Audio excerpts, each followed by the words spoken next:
Hello and welcome back to another episode of Wrapping My Head Around It, and this one's a bit more glamorous than I usually get into, and I'm well out of my depth with it because today I've got a very special guest, Ms. GB, Larissa Palmer-Hirst. How are you? I'm great, thank you. How are you? I'm good, thank you, yeah. Bit wet from the rain, horrible weather at the minute. Yep, I'm wrapped up. Ready for the winter now. Yeah, I think it's got to that time now, isn't it? Yeah.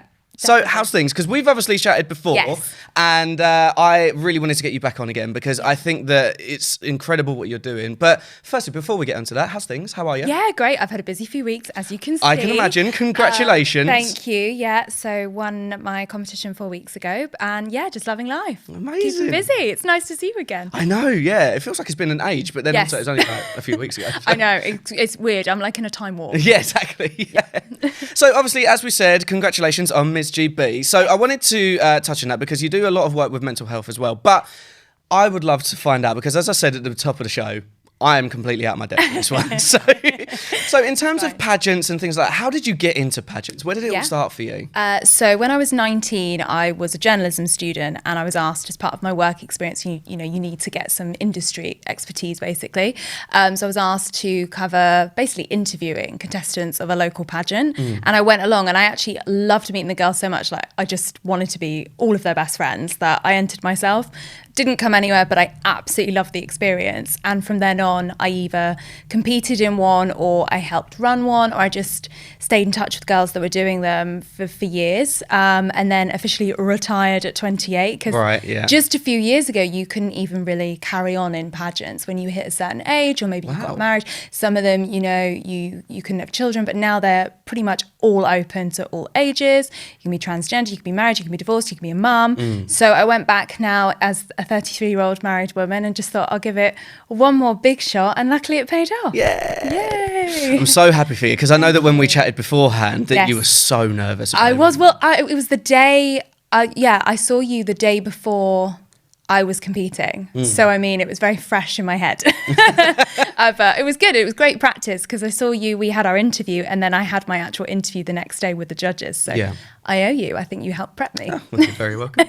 I'll take the crown in a bit. Yeah, there you go. So when it comes to pageants, though, again, like most people from the outside look at pageants and they're, people that are kind of just like, based, on their looks and things like that. Obviously, there's way more into it with that. Yeah. But did you feel a pressure in terms of aesthetically how you looked, a physical appearance, but also how did that make you mentally? Like, how did that affect your mental health? Yeah, I think I've always been very body confident from when I was a kid. I think I grew up with two amazing parents that have never kind of ever made comments about people about their looks. So I think I grew up in a really healthy household. I was very sporty. I was a bit of a tomboy when I was a kid. People might not believe that, but I was. I loved playing sports. I was sports captain.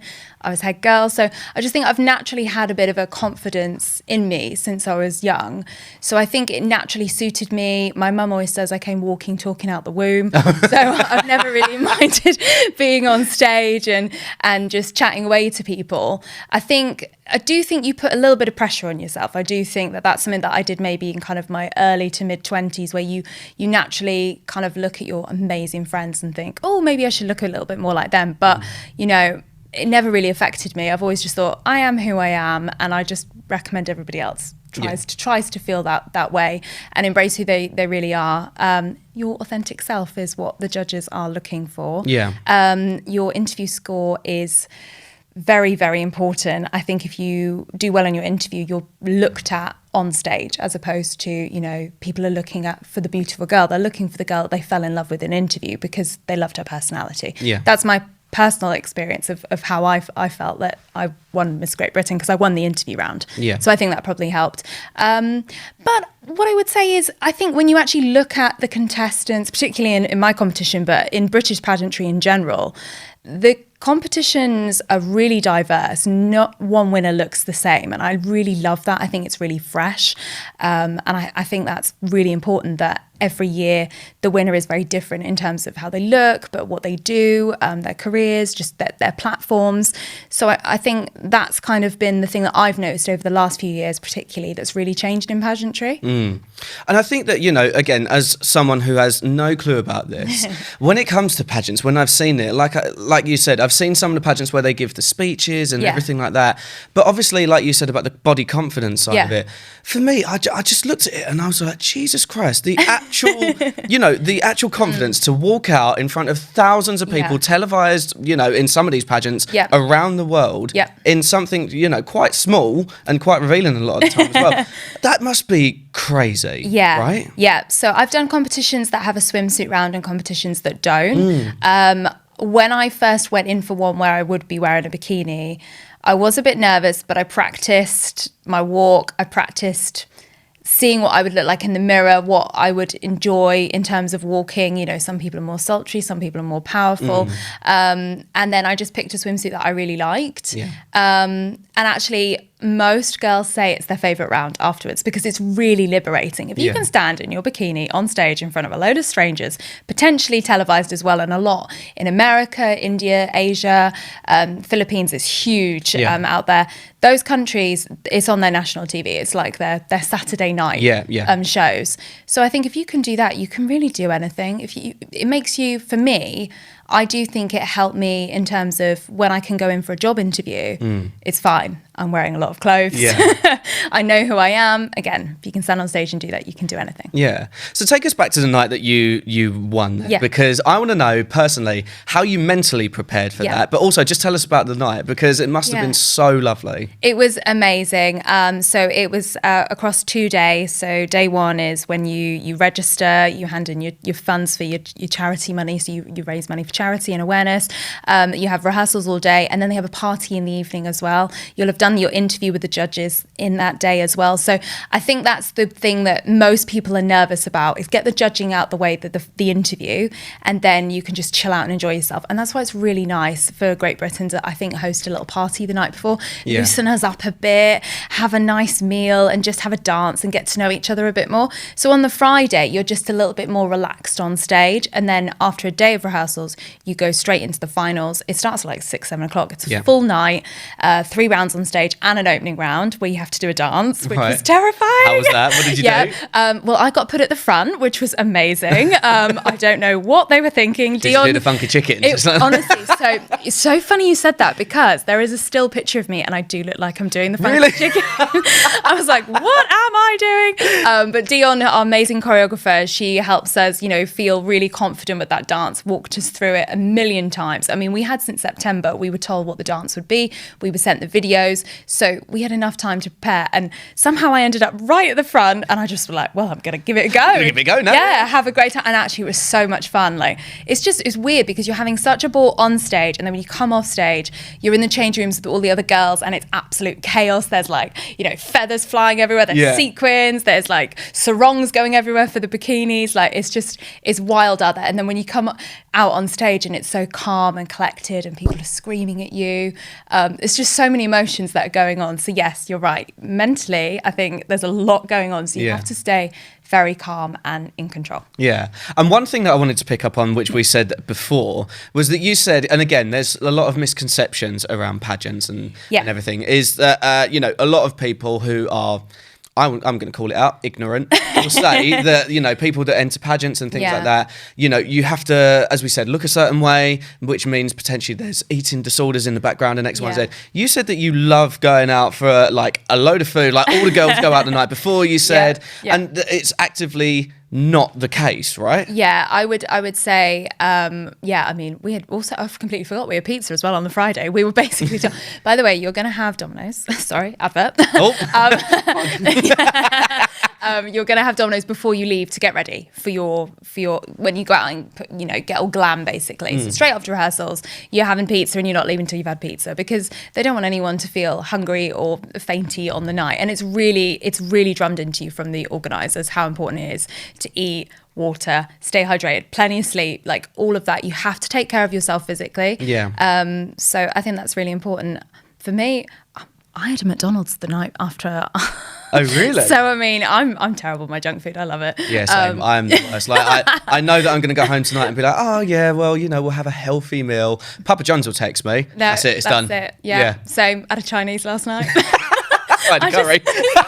I just can't. So, but I also love working out, and I think that's also for me, the working out is also really good for my headspace. If I've had a tough day at work, or I'm feeling a little bit like, oh, I haven't moved my body enough, it just makes me feel really energetic again. So, and I've got an amazing PT. So, yeah.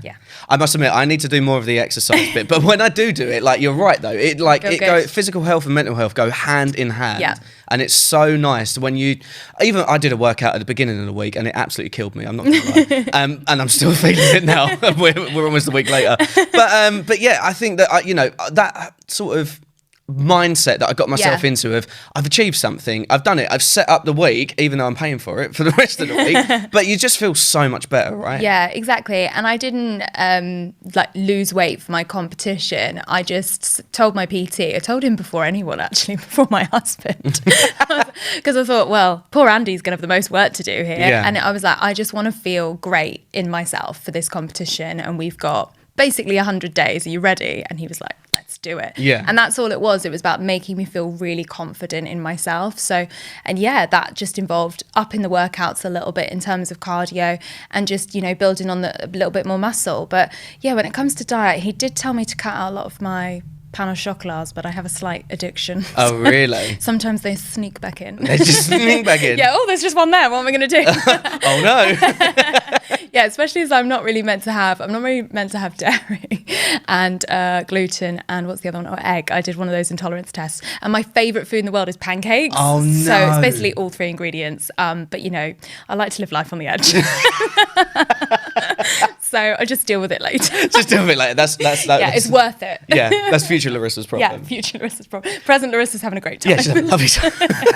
But I wanted to ask as well, we're talking about misconceptions, and obviously pageants, we're now moving away from, in society, how people judge themselves on their looks and things like that, and it's all around things like personality. Do you think that there is a misconception when people view from the outside on pageants and how it is? I do. This is a really good question. I do, but I also think inwardly, I think sometimes I have a bit of a chip on my shoulder myself about it. I think I automatically think people are going to judge me.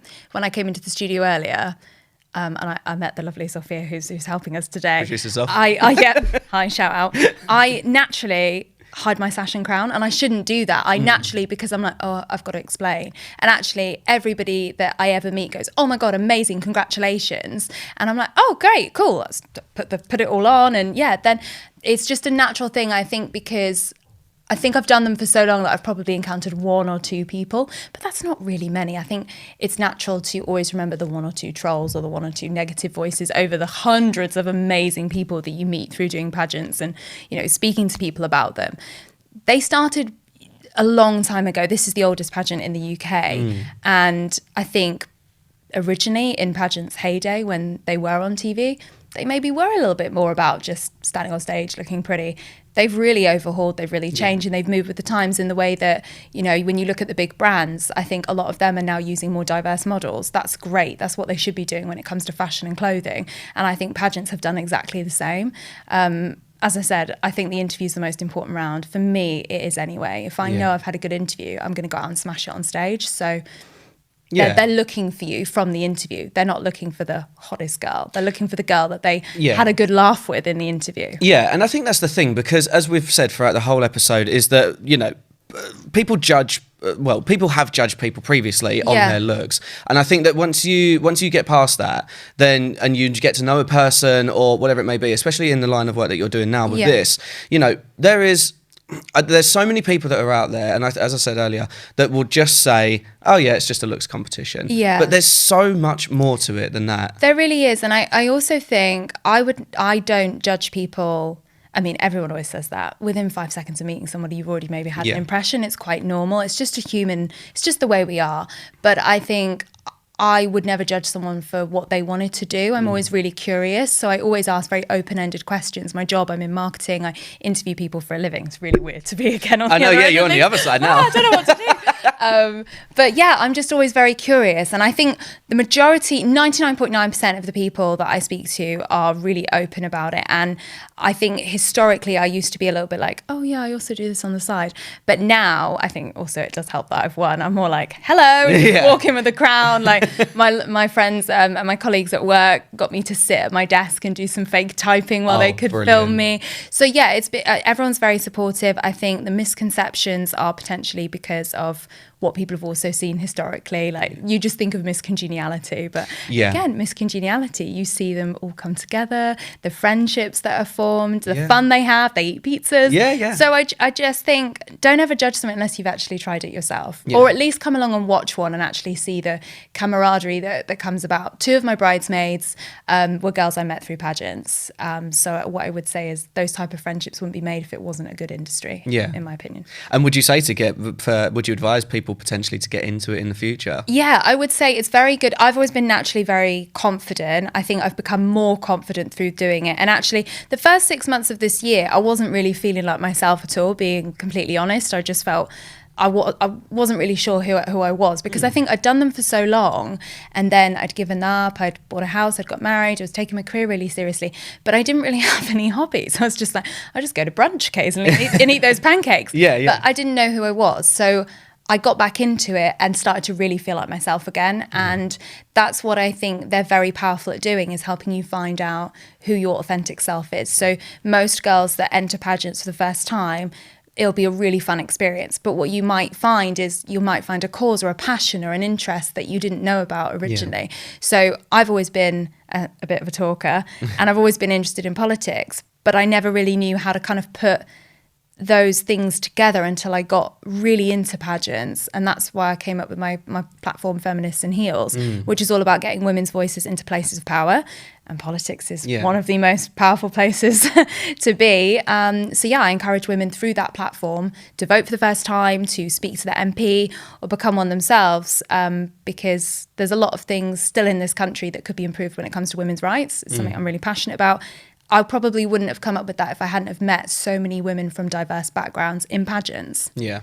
So tell us a bit more about that, Feminism in Heels, because it was something that I was going to ask you later, but I think that it's so important to talk about, because when we spoke about it, I must admit, as a white male, I never really thought about the outside. Obviously, you hear everything, you want equal rights for everybody, but tell us about how you're advocating for that as well. Yeah. So I'm a proud feminine feminist, and I think when I was growing up, there was a bit of perception around feminists are bra burning, and it can be quite a scary word, but I've always strived for equality. Feminism to me means equality for men and women. Also growing up, it's maybe different now for kids, but I always remember thinking, this is a bit weird that I do synchronized swimming and dance while the boys get to play rugby and football. By the way, I still love dance. It's great. Nothing wrong with synchronized swimming, but it made me question. And I think as a young girl already thinking about that and noticing the differences, I think that meant that it was something innate in me, that it was just something I was going to be interested in. And then when I got into the corporate world, I've worked in very male dominated industries for 10 years. I encountered a very senior female figure at work who was very anti-feminist. And again, it's absolutely fine, each to their own. Everyone can believe in what they want to believe, it's fine.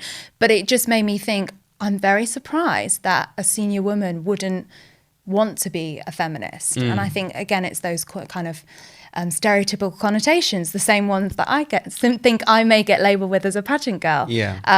So people think that feminism, maybe pageantry, doesn't go together, but to me they do. I am helping. I mean, pageant women are amazing. They're so confident. They have amazing causes at their heart. Any of them could be a great prime minister one day. So I'm advising them in terms of, if you haven't voted for the first time, this is how you do it. Or if maybe you haven't voted for a few years, just talking to them about why. And it's not just women as well. There's plenty of lovely men also on the cusps of pageants, like my lovely husband. He's a proud feminist as well. And I think you can pick and take what you want from it. So myself and my husband, when it comes to feminism, we had a very traditional white wedding, but my dad walked me down the aisle, but he didn't give me away. We both took each other's last name, so we're the Palmer-Hirst. And that was just something that was really important to us in terms of embracing feminism into our wedding, which is typically quite patriarchal as a system. So I think that's also something that I'm advocating for in terms of feminists in heels is, yes, there's a huge political element. Yes, there's probably going to be a general election soon. How soon, we don't know. They've basically got just over a year now to kind of pull that plug and make that decision. So I think it's a really important time for me to hopefully win and tell women about politics and tell women that you can embrace feminist elements. I think we've all felt a little bit scared walking home at night. We've all probably been fobbed off by a doctor once or twice. And my mother-in-law is an amazing nurse in the NHS, so I love the NHS. Yeah. But I think we've all had that experience, or I know women that have had that experience. Just speaking out makes a massive difference, and it educates people. I think it's just so important to just share what you've been through, and you'll be really surprised at the reaction. Yeah. And you said you had a passion for politics. Yeah. Where is it that kind of came from, and why? And in terms of like what you're doing now, like you've described, what made you think actually I really do need to spread the message with that? Yeah. Again, I think I've always been interested in it. I remember growing up on a Sunday, my parents would go out and buy newspapers, but they would buy a left wing and a right wing. They were never committed to a certain title. And I remember reading them as a kid on the floor with like my pain au chocolat again. and living life on the edge. Yeah, my orange juice. Really living life on the edge. But it made me interested, right? It made me realize that people have different views. And when I would read that as a child, this is the same news story, but how it is in this newspaper is different from this newspaper. It's probably why I study journalism. It's probably why I'm interested in politics. I think growing up in that environment, I think my parents were both amazing. Yeah. My dad is also, he has more than one time gone to vote and actually done the where you spoil the vote card because he doesn't agree with any of the politicians. Oh, interesting. So he's done that before. And personally, I don't agree with wasting your vote. But I think that is so important as well for people to understand that you can be engaged with politics even if maybe you're not engaged in your politician. So I grew up with having somebody like that in my life, and I think that's really powerful to show I'm going to say my piece, but I'm not going to pick any of you. No, I love that. And we'll get all the details of feminism in Heels as well. Yeah. And I'll put it everywhere because I am so, it's such an important subject in 2023 that we need to talk about. And it is rife everywhere, and there's a lot of stigma and negativity that comes with feminism as well. But also there is so many positives that have come out in the past, I want to say 5-10 years, but there's a hell of a lot of work that we still need to do. Yeah, and I think what's really interesting, I'm certainly not saying they were amazing prime ministers. I'm also a Cancer Research UK ambassador, so I have to be politically neutral. When you work for charities, you do need to be politically neutral. But I think when you look at the 3 female prime ministers we've had, they didn't technically lose general elections. They were kicked out. Ousted, they quitted. So I think that's really interesting, and I think there's still something to be said around women in politics. It's really hard. You hear of one that maybe hasn't done a great job in the press, and then my natural reaction is, oh no, everyone's going to think we're like that. And people would never do that about a male politician. And again, maybe that's my own worry. Maybe that's my own chip on my own shoulder. But it is my natural reaction is, oh, she's lost her job. Oh, she's quit. This is not going to be good for us. We're not all the same in the way that men are not all the same. And I think it's just, we're still 2-1 when it comes to the UK Parliament in terms of men to women. So there's some amazing organisations out there. 50-50 is one of them. They're campaigning to get Parliament 50-50. The 21st of November, if this is going up before or after, it's an important date in the calendar as well. It's when they ask people to stand. So they ask people to either nominate themselves or maybe an amazing woman to potentially get interested in politics. And I've been sharing that on my socials, and I've already had one person say I've signed up. So for me, I've already made a difference. And that particular person actually works for the NHS. So I think that person could be an amazing politician one day. They know what it's like to be on the front line of the NHS. The other day that also takes place on the 21st of November is the last day that women in this country are paid equally. So we basically work free for 6 weeks of the year because of the gender pay gap in the UK. Interesting. I never knew that. Yeah, so it changes here or there depending on, what the gender pay gap looks like and everything like that. But so it's roughly about 6 weeks. So I think that's interesting. They're both on the same day. I mean, that's surely not a mistake. Yeah, I was going to say. Yeah, so I think that still shows that we've got a long way to go.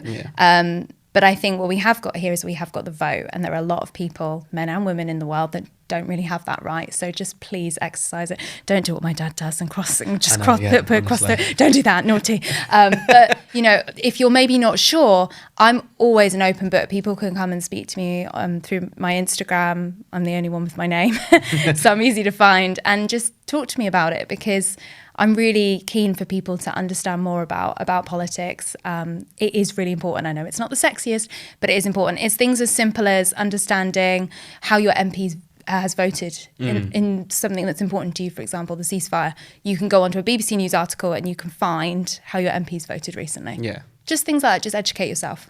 And that's the thing, I'm talking about educating yourself. Yeah. You then, outside of all of this, are a mental health first aider. Yes. So tell me a bit about that. How did you get into that, and how has that taken part in your life recently? Yeah, so I became a mental health first aider during COVID-19. We were all locked away, and obviously I think that really impacted all of our mental health. It's why I started this. Yeah. It's why I started this with the first one that I did, It's so important. I just think I don't think we ever realised how important that human interaction was until it's taken away from you.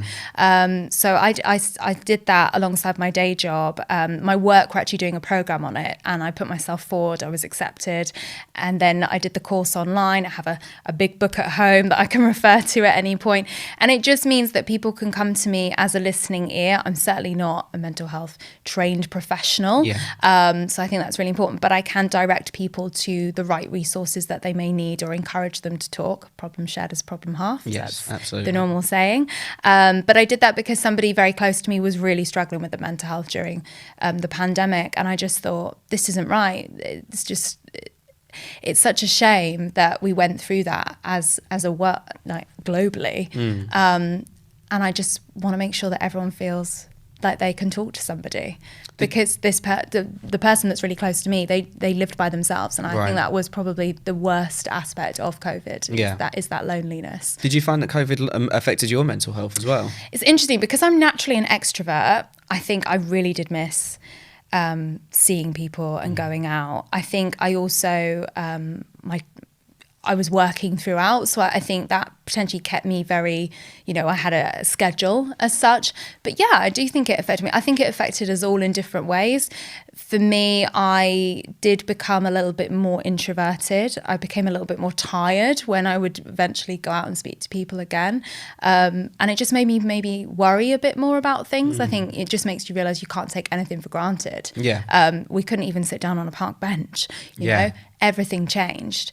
Being only allowed to walk once a day and things like that is crazy. Yes, exactly. And I think it affected everyone in different ways. For me, I worked throughout. It gave me a focus, but I think I was so worried that I think I was just working non-stop. So I think that could also have gone the other way. And I think, to be honest with you, mine's the opposite story of that, because I was in previously, before starting everything with this, I was in an office 9 to 5 and I got made redundant, and then I was like, okay, I need to pay the rent, but they've given a nice little payout, which is fantastic, so I'll go work in hospitality again. I knew that from years and years ago, and then we started to then lock down, so then that pay then kind of dried up. You only got the X amount of furlough, and I was just like, God, where is my next paycheck coming from? And I don't have the structure of going to work, because it was a public facing role. You did shift works and things like that, and that was the point for me, that people had said to me for years to start a podcast, or do some telework, or get on radio. Some people said I got a face for it. I was like, thank you very much. But then I was just like, why not? So that's the point where I literally bought a microphone, plugged it into my bedroom in my flat, and just started talking about my own experiences. And then I started branching out and interviewing people on the first podcast that I did. And that was the bit for me that was the stability, is knowing that I had to put an episode out at this time. I started a new account for the podcast. It's then grown into what I'm doing now in terms of my full-time job. And I've said this for a long time. COVID was terrible for so many people, but I think that pause actually got people to start their passion projects and really get into it, because a lot of my friends back home, for example, who were keen bakers at the weekend, now have bakery businesses. Amazing. Or they've got something that they had as a little on the side. Now it's their full-time job.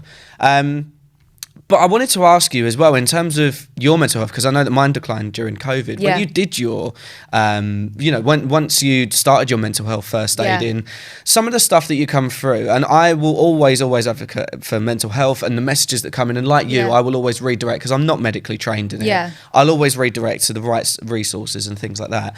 But do you find that when people message you, and, sometimes you have messages that come through that are of a serious nature, that, you do point them in the right direction, does it affect your mental health? Does it make you think, oh my God, like, in a way as well, I know that I've had imposter syndrome with that as well, thinking that, you're able to give these people the answers, but knowing that you can't. Yeah, I think it can be quite intense. I think I used to say I was a really laid back person. Again, my parents would always say me and my brother are so laid back, we're horizontal. Oh, really? But I actually think I'm just a very high functioning, anxious person. Yeah. And I think that's older, first daughter. I think that there's lots of studies around why you become the way you are. I think when people approach you with they're having a mental health challenge, you naturally, for me, I'm a very empathetic person. I'm naturally going to direct them to the right places and I'm going to listen.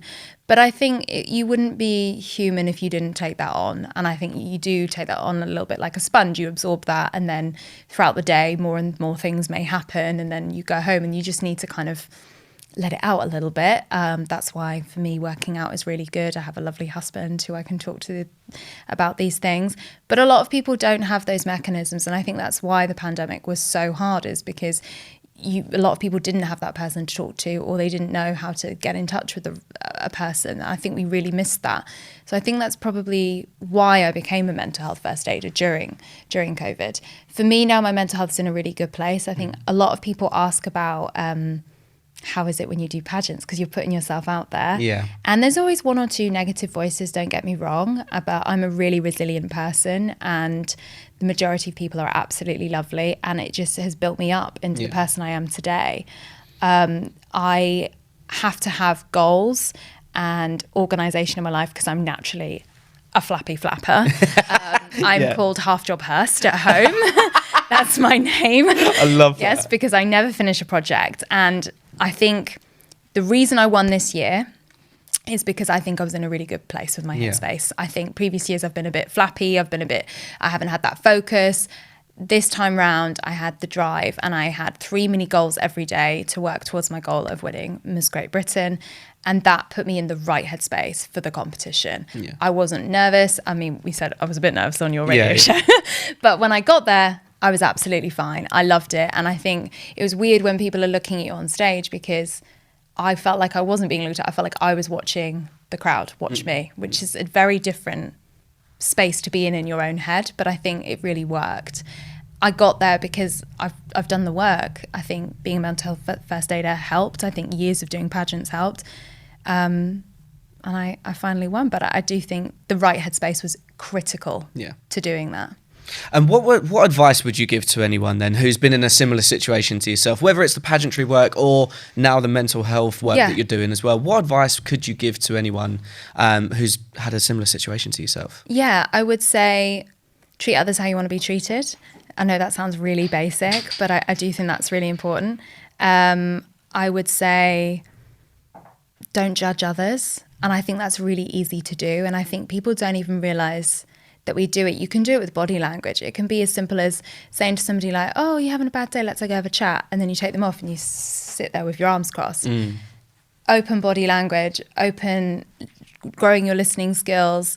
When somebody's talking to you, I know it's difficult here because we're having an interview, but listening to the other person and not talking over the top. I am naturally a talker. It is such a bad habit of mine that when somebody is explaining something, I want them to know I'm listening so hard that I just naturally jump in and try and finish their sentences because I want them to, oh, she's really listening. But that's actually not great. You're not letting them say what they want to say. You're putting words in their mouth. So I naturally really have to sit in the silence and be comfortable in that silence. That has been something that I've really been trying to learn recently. I think those are kind of my tips is, the judgment and treating others well and, taking everything on board. Yeah. I don't think I would have won. I don't think I would be a mental health first aider. I don't think I'd be where I am if I hadn't have listened to advice and people along the way. Perfect. Well, Larissa, thank you so much for coming on. Thanks. I really appreciate it. Congratulations again. Thanks. That is blinding me. So I'm so excited to have a better look at that. Put it on later. I did. Yeah, that'll be the picture. Yep. But no, honestly, thank you so much. And I think it's been such an amazing conversation, and genuinely one that I wouldn't have even known how to have planned. So thank you so much. No, thank you. Thanks for having me on.